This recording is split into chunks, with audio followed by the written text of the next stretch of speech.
আজকে যত উল্টাপাল্টা কথা লিখে মানুষকে বিভ্রান্ত করে এবং সেটিকে নিউজ করে যাচ্ছে, এগুলি এমনি আমি ছাড়বো না, একদিন দেখা হবে। মানুষ হত্যা করা তো আমার কাজ না।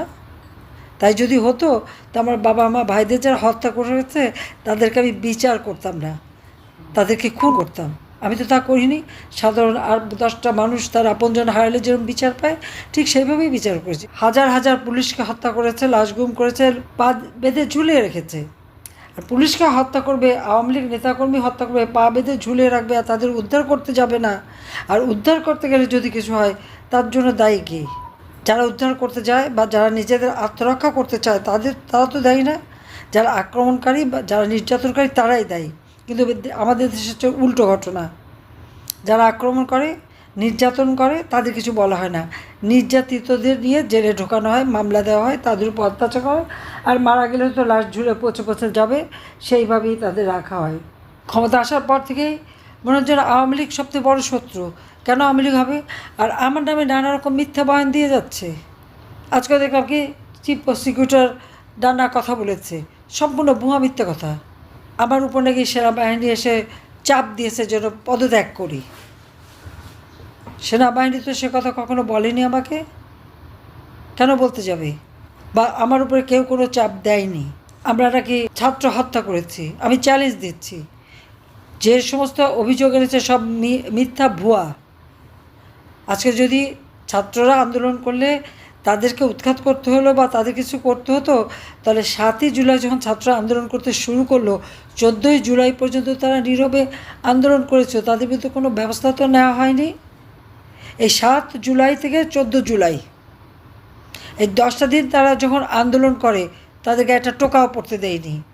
মেয়েরা সারা রাত বসে যখন আন্দোলন করতো, আমারই পদত্যাগ চাইতো, আমি তাদের প্রোটেকশন দিতাম, তাদের নিরাপত্তা দিয়েছি। আমি কেন ছাত্র হত্যা করতে যাব? যখন 6 জন ছাত্র মারা গেল, তার শিক্ষক সাধারণ মানুষ মারা গেল, সাথে সাথে আমি জুডিশিয়াল এনকোয়ারি করে দিয়েছি। আমি হত্যা করলে নিশ্চয়ই জুডিশিয়াল এনকোয়ারি কমিশন গঠন করতাম না, এবং তারা কাজও শুরু করেছিল। কিন্তু একের পর এক লাশ পড়তে শুরু করলো। এই লাশ কারা ফেলছে?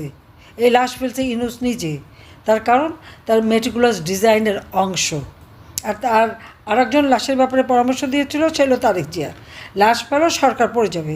যখন এরকম একটা পর একটা লাশ পড়লো, এবং যে সমস্ত যারা আমাদের এই ছাত্রলীগের ছেলে পেলে, আওয়ামী লীগের ছেলে মানুষ, তাদেরকে হত্যা করেছে, যে সমস্ত ঘটনা ঘটেছে, সাথে সাথে আমরা তার ব্যবস্থা নিয়েছি। এবং প্রত্যেকটা আহতকে চিকিৎসা ব্যবস্থা কে করেছে? আমি করেছি। 15 জুলাই থেকে তারা যখন এই পুলিশ হত্যা শুরু করলো, কি বিভৎসভাবে পুলিশদেরকে হত্যা করেছে, পিটিয়ে পিটিয়ে। অন্তঃসত্ত্বা পুলিশ কনস্টেবলও রেহাই পায়নি। আওয়ামী লীগের নেতারে পিটিয়ে হত্যা করে গাছে ঝুলিয়ে রাখেনি। ঢাকায় করেছে, ঝিনাইদহ করেছে, বিভিন্ন জায়গায়। কে করছে এটাকে আমি করেছি না ইউনূসের গংরা করেছে? আজকে চিফ প্রসিকিউটর যে বলে কোর্টে যে যত মিথ্যা বয়ান বানিয়ে নিয়ে আসে, তারা কি করেছে? যারা মেয়েদের রেপ করেছে, যারা গণহত্যা করেছে, তাদের ডিফেন্সে ছিল এই চিফ প্রসিকিউটর। তাদের ডিফেন্সে ছিল যখন যুদ্ধ অপরাধীদের আমরা বিচার করি। আজকে সে কী করে চিফ প্রসিকিউটর হয়? সেটাকে আমার প্রশ্ন। সম্পূর্ণ বেআইনি। যে আইন করা হয়েছিল যুদ্ধ অপরাধীদের বিচারের জন্য, সেই আইন এক্সিকিউটিভ অথরিটি দিয়ে সেটাকে সংশোধন করতে পারে না। সংশোধন করতে আবার সেই পার্লামেন্টও সংশোধন করতে হবে। সেই আইন সংশোধন করে এখন ওখানে আমাদের বিচার এবং যত মিথ্যা বয়ান। গণভবনে নাকি রাত্রেবেলা আমাকে এসে চাপ দিল রিজাইন করতে হবে। না, চাপ তো দেয়নি, বরং প্রত্যেক মানা করছে, যে নিষেধ করছে যেন আমি পদত্যাগ না করি। আমার দলের লোক আমাকে কিছুই বলেনি। যখন 34 জন নিহত হলো, এই আবু সাঈদের পরিবার থেকে শুরু করে সবাইকে আমি ডেকে নিয়ে এসে তাদের প্রতি আমার সিম্প্যাথি দেখাই, আর্থিক সহায়তা দিই। প্রত্যেকটা আহতকে আমি চিকিৎসা করি। আমার ডাক্তার সামন্তলাল সেন এবং ডাক্তার রোকেয়া যে হাসপাতালে প্রতিটি রুগীকে দেখে আসে, প্রতিটি হাসপাতালে যে তাদেরকে দেখে এসেছি, প্রত্যেকটা আর্থিক সহায়তাও দিয়ে এসেছি, নগদ টাকা দিয়ে এসেছি। আর চিকিৎসার জন্য সমস্ত খরচ আমি করেছি। আমি হত্যা করলে আবার এই চিকিৎসা করবো কেন? মানুষ হত্যা করা তো আমার কাজ না। তাই যদি হতো তো আমার বাবা মা ভাইদের যারা হত্যা করেছে তাদেরকে আমি বিচার করতাম না, তাদেরকে খুন করতাম। আমি তো তা করিনি। সাধারণ আর 10টা মানুষ তার আপনজন হারালে যেরকম বিচার পায় ঠিক সেইভাবেই বিচার করেছি। কাজে আমার নামে আজকে এই মিথ্যে কথা, এবং প্রথম আলোর দোহাই দিয়ে করেছে। প্রথম আলো কীভাবে এই কথা জানলো?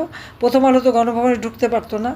ডেইলি স্টার প্রথম আলো দালালি করে দেখে কোনোদিন আমি তাদের সাথে আর কথা, কারণ 2007 সালে যখন ইউনুসের সাথে দল করতে গেল, কিংস পার্টি বানাতে গেল, তখন থেকে তাদেরকে আমি দূরে সরিয়ে রেখেছি। তা এইরকম মিথ্যা বয়ান দিয়ে আমার নামে নানা কথা সে বলে বেড়াচ্ছে, যেখানে চিফ প্রসিকিউটর বিচার হবে, কোর্টে উঠবে, আর সেখানে আগেই সে সব বলে ফেলে দিচ্ছে। সমস্ত বানোয়াট করে 8 মাস ধরে খালি এগুলি তৈরি করলো। সাক্ষীর জন্য ট্রেনিং, কোথায় কোথায় ট্রেনিং দিয়েছে তাও আমার জানা আছে। এগুলি এমনি আমি ছাড়বো না, একদিন দেখা হবে। যা আজকে যে ক্ষমতায় বসে আছে যা খুশি তাই বলতে পারে, কিন্তু যে বয়ান সে দিয়েছে সম্পূর্ণ ভুয়া, মিথ্যা।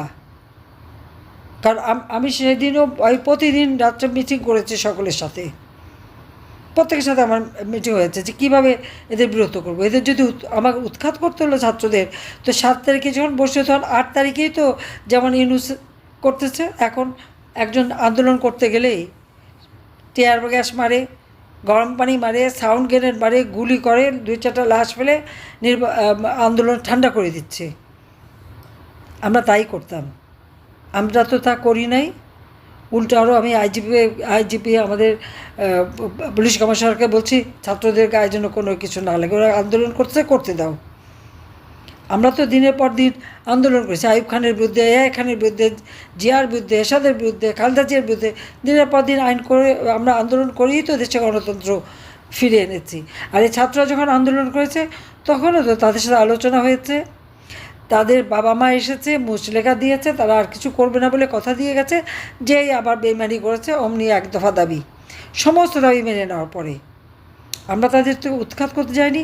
তারাই তো মেট্রো রেলে আগুন দিয়েছে, পুলিশ হত্যা করেছে, নিজেরাই তো বলেছে যে মেট্রো রেলে আগুন না দিলে, পুলিশ হত্যা না করলে নাকি তাদের আন্দোলন সফল হতো না, বিপ্লব সফল হতো না। কিসের বিপ্লব? মুষ্টিমেয় লোকের কাছে অস্ত্র তুলে দিয়ে ওই টোকাইদের ভাড়া করা, কিশোর গ্যাং ভাড়া করা, ওই বিহারি ক্যাম্পের লোকদের ভাড়া করা, কিছু অন্য ছাত্রদের টাকা দিয়ে ভাড়া করে নিয়ে এসে অস্ত্র দিয়ে, ওটা কোনো বিপ্লব হয় না। কোনো নীতি নাই, আদর্শ নাই, লক্ষ্য নাই। একটাই লক্ষ্য, শেখ হাসিনার ক্ষমতা থেকে সরাও। কেন?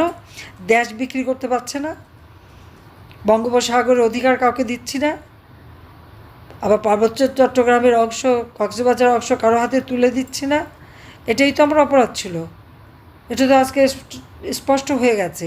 ক্ষণিকের জন্য মানুষ বিভ্রান্ত হয়েছিল, এখন তো মানুষ টের পাচ্ছে যে দেশটা আমি কোথায় নিয়ে গিয়েছিলাম, সবাই কত সম্মানের সাথে ছিল, শান্তিতে ছিল, এখন কি অবস্থায় আছে।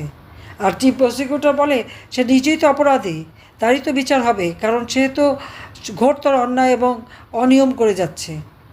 সে তো যুদ্ধ অপরাধীদের সাথে ছিল, যারা রেপ করেছে তাদের সাথে ছিল। আর এই রাজাকারদের মুক্তি দিয়েছে, মানবতা লঙ্ঘনকারীকে মুক্তি দিয়েছে, নিজে একের পর এক মানবতা লঙ্ঘন করে যাচ্ছে, এবং জঙ্গিদের নিয়ে সে মদত দিচ্ছে। জঙ্গিদের সব জেলখানা থেকে ছেড়ে দিয়ে আজকে সে সমাজের বিভিন্ন জায়গায়, প্রত্যেকটা ইউনিভার্সিটিতে, প্রত্যেকটা প্রতিষ্ঠানে এই জঙ্গিদের বসিয়েছে ক্ষমতায়। এখানে কোনো মানুষের কোনো কাজ করার কোনো সুযোগ নাই। তার উপর আজকে সরকারি কর্মচারীদের উপরে জুলুম, তাদের বিরুদ্ধে মামলা মোকদ্দমা, সামরিক বাহিনীর যারা অফিসার তাদের উপরে মামলা মোকদ্দমা, পুলিশ বাহিনীর উপরে মামলা মোকদ্দমা, একের পর হাজার হাজার পুলিশ হত্যা করেছে, আওয়ামী লীগের নেতাকর্মী হত্যা করেছে, 1,37,000 নেতাকর্মীর বিরুদ্ধে মামলা, এবং লক্ষ লক্ষ আওয়ামী লীগ নেতাকর্মী আজকে আসামি বানিয়ে রেখেছে। কথা বলার কোনো অধিকার নাই। সাংবাদিক হত্যা, পুলিশ হত্যা, সাংস্কৃতিক কর্মী হত্যা, আইনজীবী হত্যা, একের পর হত্যাকাণ্ড এবং জুলুম অত্যাচার, প্রকাশ্য দিবালোকে চাপাতি, কুড়াল, অস্ত্র শস্ত্র নিয়ে তারা মানুষকে তো একেবারে জীবন নিয়ে খেলছে, পিটিয়ে পিটিয়ে মানুষ হত্যা করে, মেয়েদেরকে রাস্তায় ফেলে মারে।